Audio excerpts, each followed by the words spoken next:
찬송하시겠습니다. 313장 찬송.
우리 주님께서 이 아침에 또 우리를 이 자리로 불러주신 줄을 믿습니다. 사도시경으로 신앙 고백드립니다. 나는 전능하신 아버지 하나님 천지의 창조주를 믿습니다. 나는 그의 유일하신 아들 우리 주 예수 그리스도를 믿습니다. 그는 성령으로 잉태되어 동정녀 마리아에게서 나시고 본디오 빌라도에게 고난을 받아 십자가에 못 박혀 죽으시고 장사된 지 사흘 만에 죽은 자 가운데서 다시 살아나셨습니다.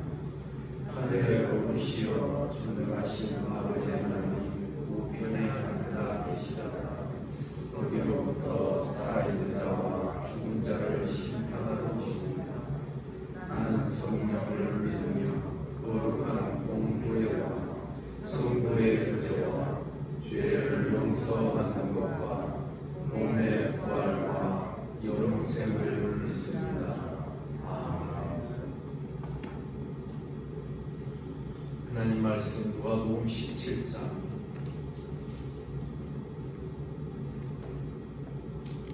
1절에서 10절까지 교독하겠습니다.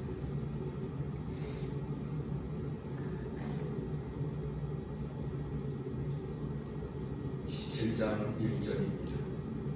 예수께서 제자들에게 이르시되 실족하게 하는 것이 없을 수는 없으나 그렇게 하게 하는 자에게는 화노다.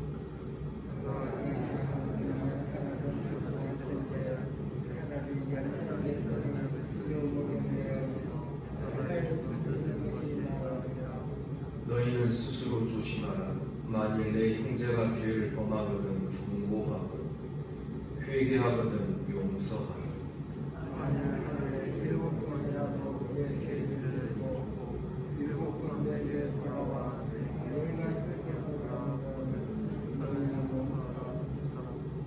사도들이 주께 여짜오되 우리에게 믿음을 더하소서 하니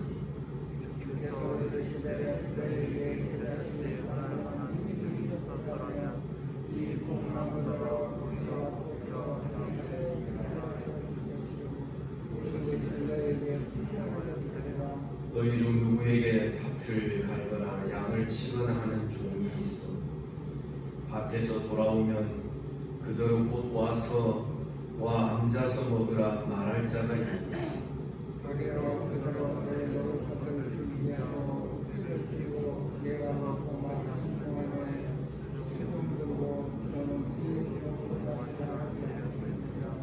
명한 대로 하였다고 종에게 감사하게 되냐.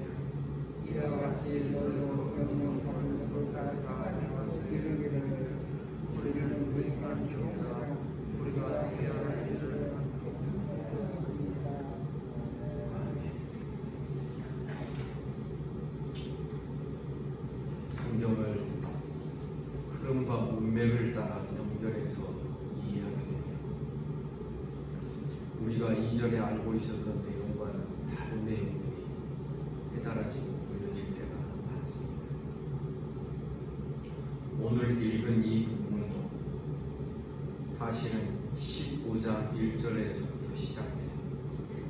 15장 16장 이 내용과 연결해서 이 17장 1절 이하의 말씀을 이해해야 합니다. 1절의 원문에 보면 이렇게 시작합니다. 그런데 참 속사가 들어와 있게 됩니다. 그런데 예수께서 이르시되 예수께서 말씀하십니다.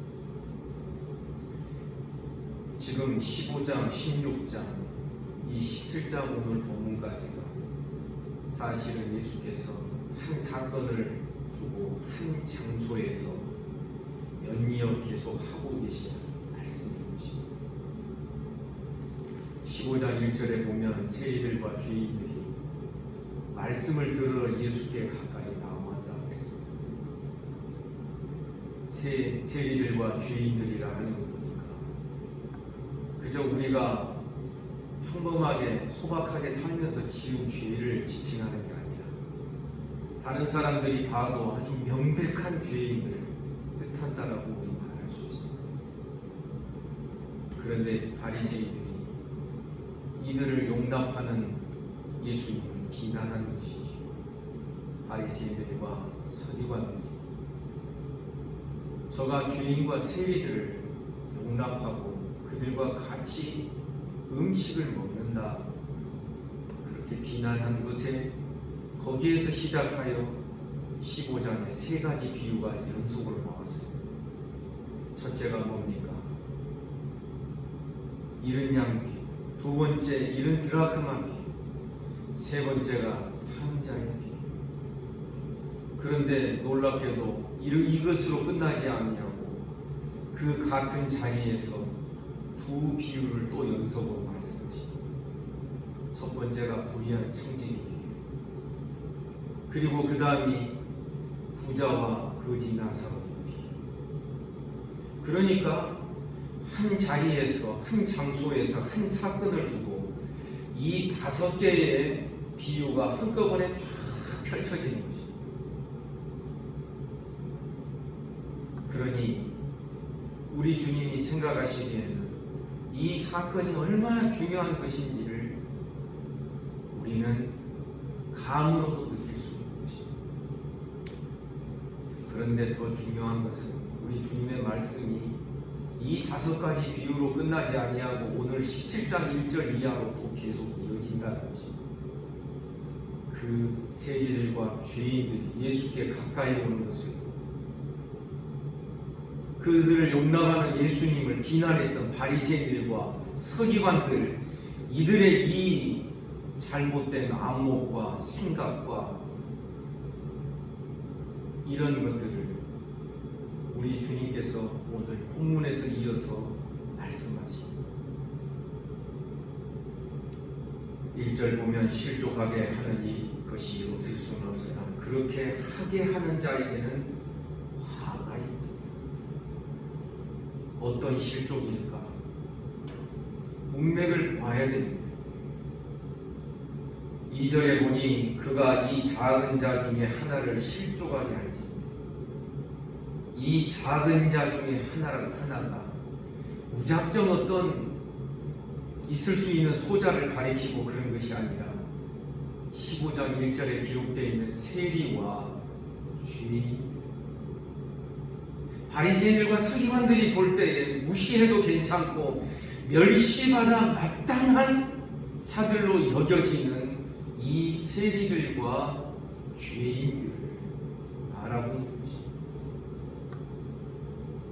그런데 이 작은 자 중에 하나를 실족하게 할진대 차라리 연자 맷돌이 그 목에 매여 바다에 던져지는 것이 나아. 이 실족이 뭘까? 뭐길래 1절과 2절에서 연달아서 실족을 말하고 있어요.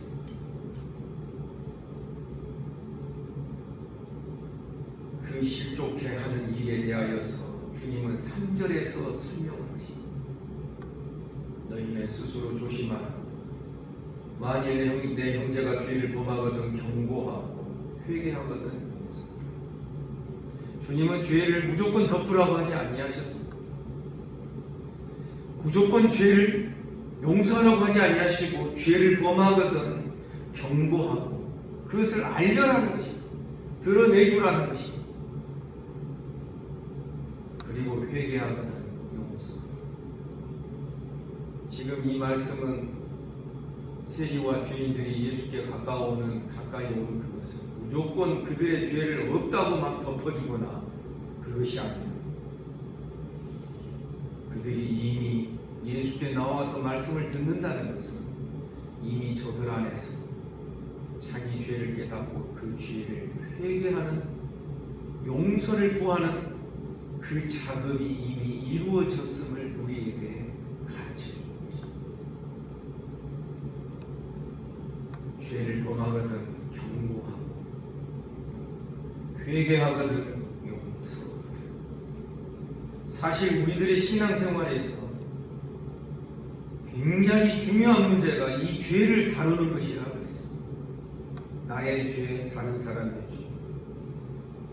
나의 죄를 다룰 때에는 정말 우리는 혹독하게 매섭게 다뤄야 돼요. 하나님 앞에서 가슴을 치며 이제 곧 나옵니다만 누가복음 18장에서 세리와 같이 가슴을 치면서 자기의 죄를 혹독하게 다뤄요.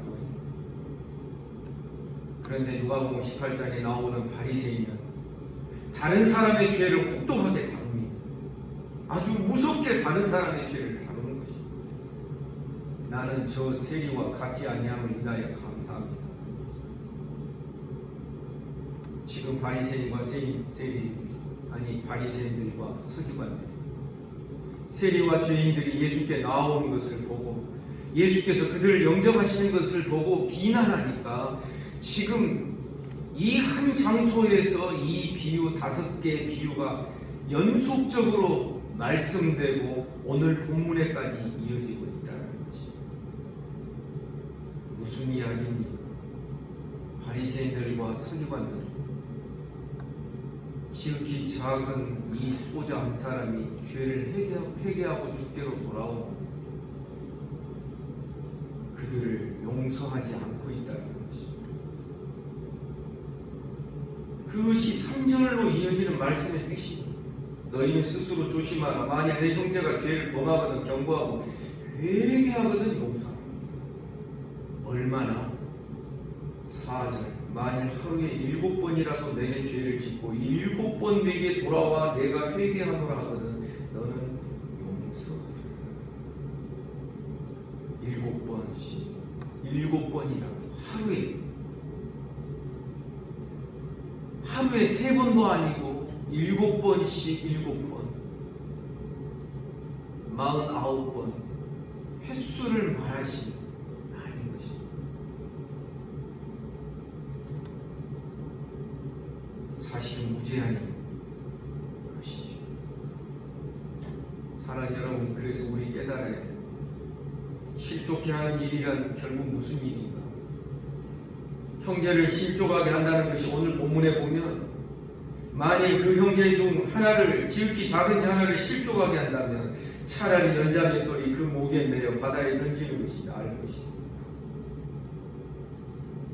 형제를 실족하게 한다는 게 무슨 뜻입니까? 3절처럼 안 하는 것입니다. 내 형제가 죄를 범하거든 경고하고 회개하거든 용서하고 죄를 범했는데 그냥 방치해 두는 것도 사실은 형제를 실족하게 내버려 두는 것입니다. 죄를 죄로 드러내지 아니하니 형제를 사랑하는 것이 아니라는 것입니다. 죄는 죄로 드러내져야 되고 그것을 회개해야 되고 아멘입니까? 그래서 세리들과 죄인들이 예수께 회개하며 나왔을 때 용서하지 못하였던 바리새인들과 서기관들을 두고서 지금 하시는 말씀입니다. 하루에 7번이라도 내게 죄를 짓고 7번 내게 돌아와서 내가 회개하노라. 나는 용서하라. 다른 복음서에서는 7번씩 70번씩 7번입니다. 횟수가 중요한 게 아닌 것입니다. 그런데 이 말씀을 듣고 5절에서 사도들이 주께 여쭤옵니다. 우리에게 믿음을 더하소서. 지금 이 말씀은 무슨 뜻이냐면 7번씩 하루에 7번 죄를 짓고 7번 너에게 와서 내가 회개하노라 하거든 용서하라는 말씀을 듣고 지금 이 용서가 얼마나 쉽지 않는 것인지를 지금 제자들이 변명하면서 말하는 것입니다. 우리에게 믿음을 더하소서. 믿음을 더하소서. 용서할 수 있는 믿음을 주십시오. 그런데 주님은 6절에서 말씀합니다. 주께서 이르시되 너희에게 겨자씨 하나를 만한 믿음이 있었더라면 이 뽕나무더러 뿌리가 뽑혀 바다에 심기어라 하였을 것이며 그것이 너희에게 순종했을 것이다. 주님 이 말씀은 겨자씨만한 믿음, 믿음의 크기와 믿음의 어떤 분량 그걸 알아보자 하시는 것입니다. 제자들은 하루에 7번이라도 죄를 짓고 7번 와서 용서를 구하는 자를 용서하는 이것이 너무나도 어렵다는 것을 알고 있었어요. 그래서 믿음의 핑계를 대고 있는 것입니다. 우리가 곧잘 그러는 것처럼 마음으로는 원인인데 육신이 약하여 우리는 곧잘 그러면서 믿음이 연약하고 믿음이 없는 것을 핑계대고 포기할 때가 있습니다. 지금 제자들이 우리에게 믿음을 더하소서 하는 것도 마찬가지 이야기인 것입니다. 용서하라니까 그래요 할게요 믿음 주세요 할게요 이게 아니라 우리에게 믿음을 주시옵소서. 믿음이 없네요. 용서할 자신이 없네요. 믿음 부족하다는 이유로 용서하지 못하는 것을 합당하게 생각하고 합리화시키는 그들의 모습을 우리는 볼 수 있는 것입니다. 그러자 주님은 믿음의 분량이 아니다. 믿음을 더하소서 했는데 지금 믿음에다가 믿음이 더해져야 용서가 가능할 것 같습니다. 저 세리들과 죄인들을 회개하고 돌아오는 저들을 받아들이는데 믿음이 더 큰 믿음이 있어야만 내가 이것이 가능할 것 같습니다. 지금 그렇게 생각하면서 우리에게 믿음을 더하소서 합니다. 예수님은 믿음의 분량의 문제가 아니다. 겨자씨만한 믿음이라는 것은 믿음의 분량을 말하고자 함이 아니라 결국은 너희가 믿음이 있느냐 없느냐, 믿음의 유무가 중요하다는 것입니다. 너희에게 믿음이 있었더라면 이 뽕나무더러 뿌리가 뽑혀 바다에 심기어라 하였을 것이고 그것이 너희에게 순종하였습니다. 주님의 그 비유가 또 나옵니다. 참 이 말씀도 희한하죠. 우리 주님은 이 말, 어법, 화법의 대가라고 저는 생각합니다. 왜냐하면 다른 사람을 용서하는 것과 그 사람에 대하여서 나무의 뿌리를 뽑아내는 미움과 판단과 정죄의 뿌리를 뽑아내는 이것과 너무나도 흡사하기 때문에 그렇습니다. 우리는 뽕나무가 뿌리가 뽑혀서 바다에 던지우라 심기우라 하면 여러분 믿음을 우리는 곧잘 이적적이고 굉장한 일에 믿음이 나타나고 믿음이 사용되는 것을 생각하기가 쉽습니다. 그런데 우리의 믿음은 어떠한데 표현되고 나타나야 될 것인가? 7절 말씀도 그런 대로 시작을 합니다. 그런데 너희 중에 밭을 갈거나 양을 치거나 하는 종이 있어 밭에서 돌아오면 그대로 곧 와 앉아 먹으라 말할 자입니다. 도리어 그대로 내 먹을 것을 준비하고 띠띠고 내가 먹고 마시는 동안 수종 들고 너는 그 위에 먹고 마시라 하지 않겠느냐? 종의 자세를 9절에 보니 명한 대로 하였다고 종에게 감사하겠느냐? 10절 이와 같이 너희도 명령받은 것을 다 행한 후에 이르기를 우리는 무익한 중이라. 우리는 무익한 중이라. 명령받은 것을 다 행한 다음에 지금 문맥을 볼 때 명령받은 것을 다 행한 다음에 어떤 때를 말합니까? 내 형제가 하루에도 7번씩 죄를 짓고 너에게 7번 와서 용서를 구하거든. 그 어려운 것을 정말 용서를 했다 치자. 그것이 참 용서요. 그것이 진짜 용서인지는 그 일을 행한 다음에 자세를 보면 안다. 그것이 너에게 자랑거리가 되면. 그래서 나는 믿음이 많고 나는 믿음이 좋기 때문에 나는 용서할 수 있었다라고 말한다면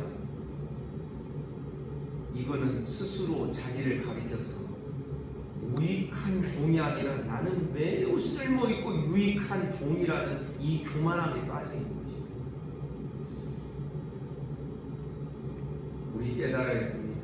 용서와 종의 도리, 주님의 명령을 따라서 행한 것과 종의 자세와 종의 도리는 매우 밀접한 연관이 있습니다. 제가 지금 누가복음을 계속 강론할 때 이 본문에 내적으로 흐르고 있는 이 연관성이 이 로드십과 서번트십, 예수 그리스도의 주인 되심, 주님 되심과 우리의 종됨을 계속해서 지금 설명하고 연결하여 우리에게 가르쳐주고 있다라고 제가 말씀드렸습니다. 근데 여기서도 종이 나옵니다. 종이 어떻게 종됨을 고백합니까? 우리는 무익합니다. 7번씩 다른 사람을 용서했다 할지라도 그것이 우리들에게 있어서 그 용서가 무슨 나에게서 나온 것처럼 나의 훌륭함을 증명해내는 것처럼 그렇게 여길 수 없다는 거죠. 그 다음에 보면 우리가 하여야 할 일을 한 것입니다. 하여야 할 일을 한 것뿐이다. 원문에 보면 이것은 우리는 빚진 자입니다. 우리는 빚진 것을 행했을 뿐입니다. 주인으로부터 종이 엄청난 은혜를 받았습니다. 생명의 은혜를 받았습니다. 이 생명의 가치를 하찮게 여긴다고 모르지만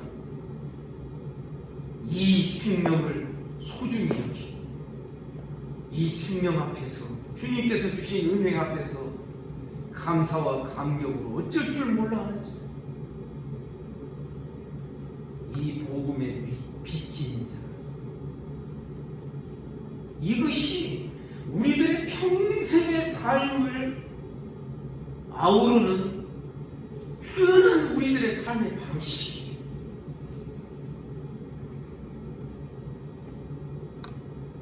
나중에 17장 후반부에 가면 종말론 이야기도 마태복음 24장 25장에 보면 또 종말론을 가르치십니다. 그런데 주님은 인자가 올 때에 어떤 사람을 찾는다고 말씀하고 있냐면 끝까지 종의 자세를 유지하고 견지하며 살아가는 자, 주인이 잠시 떠났다가 다시 올 때에 어떤 사람을 찾냐면 끝까지 종으로서 살아가는 자. 그런데 어떤 자는 매를 맞느냐, 주인이 없을 때 종이 자기가 주인 노릇하는 자. 여러분, 그 차이인 것이죠.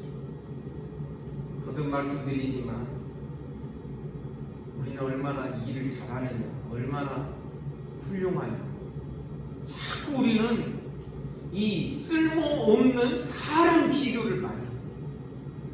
무익한 종이라는 이 표현은 우리는 영어로 말하면 worthless, 잘 안 되네요. 지금 잠을 잘 못 자가지고.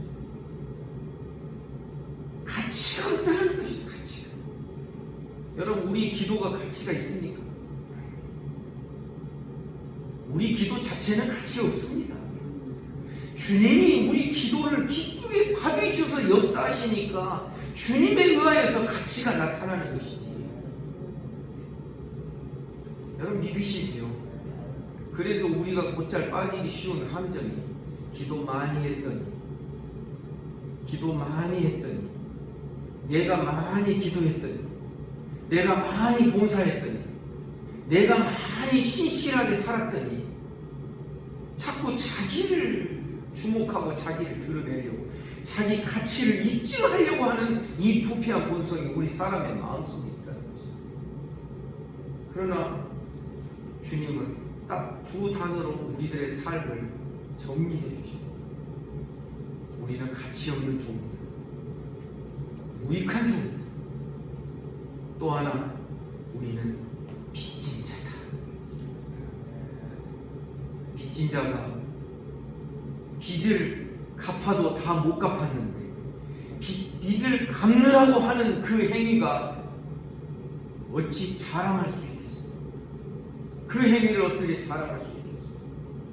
그래서 주님은 말씀하십니다. 자랑하는 자는 주님을 자랑합니다. 아멘입니까?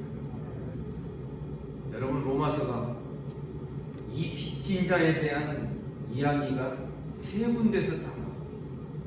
첫 번째는 1장 초두 중간 초두에 보면 내가 야만인이나 헬라인이나 내가 너희들에게도 복음 전하기를 원하노라. 내가 왜 그러냐면 내가 복음의 빚진 자이기 때문에. 로마서 8장에 보면 우리는 빚진 자로 돼 육신에 져서 육신대로 살 것이 아니니라. 이 빚진 자에 대해서. 로마서 15장에 보면은 또 역시 빚진 자 이야기합니다. 저는 한번 언제 시간이 되고 그러면 이 빚진 자를 이 세 군데다가 로마서 초두, 중간, 마지막에다가 그것을 성령께서 받아놓게 하신 이유를 한번 묵상하고 이것도 하나의 한편의 논문도 되고 설교도 될 수 있겠다는 생각이에요. 한 여러분, 이 말씀 앞에서 저도 죄인입니다.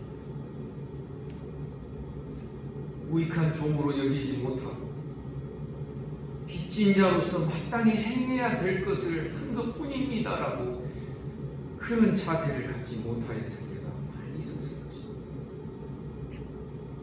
우리 모두도 마찬가지입니다. 이런 말씀 앞에서 자유로울 수 있는 사람 어디 있습니까?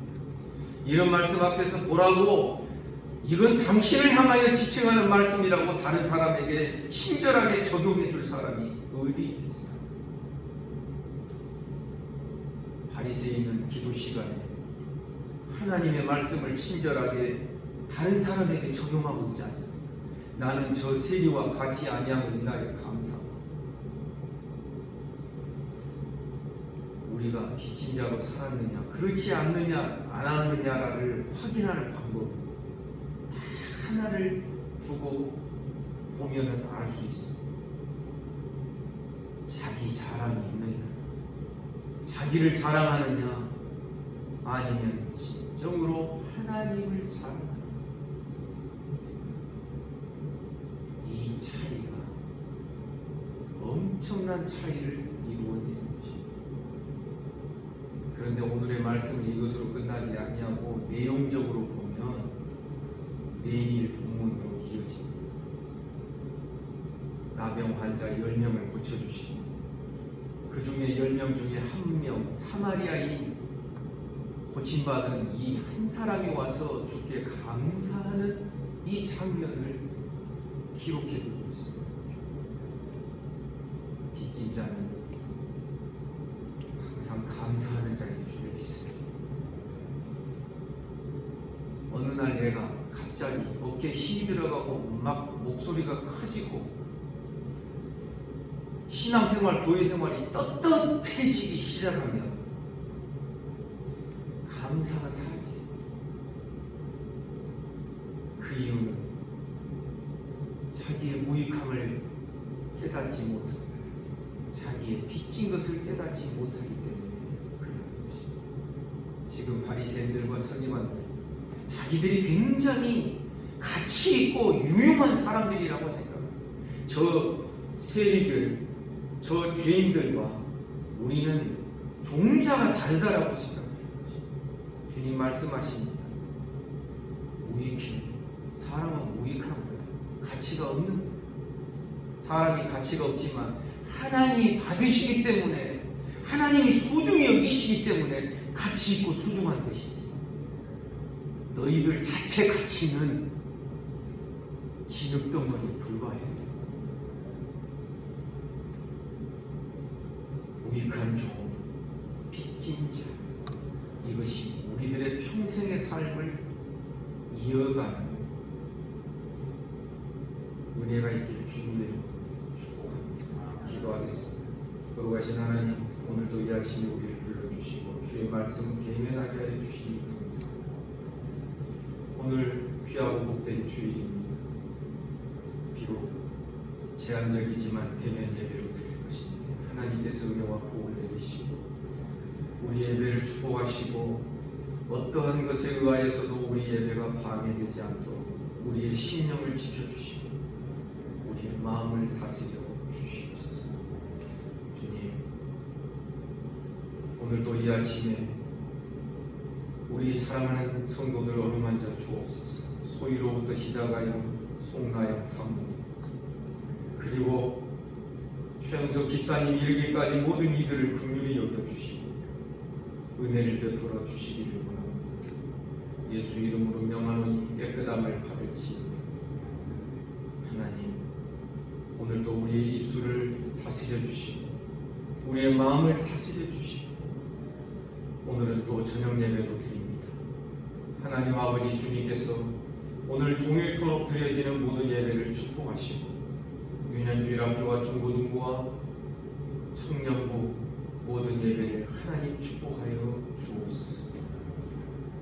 주님, 오늘도 나라 민족을 지켜주시며 한국교회 불쌍히 여기시고 이 지구촌에 살아가는 모든 인생들을 불쌍히 여겨 주옵소서.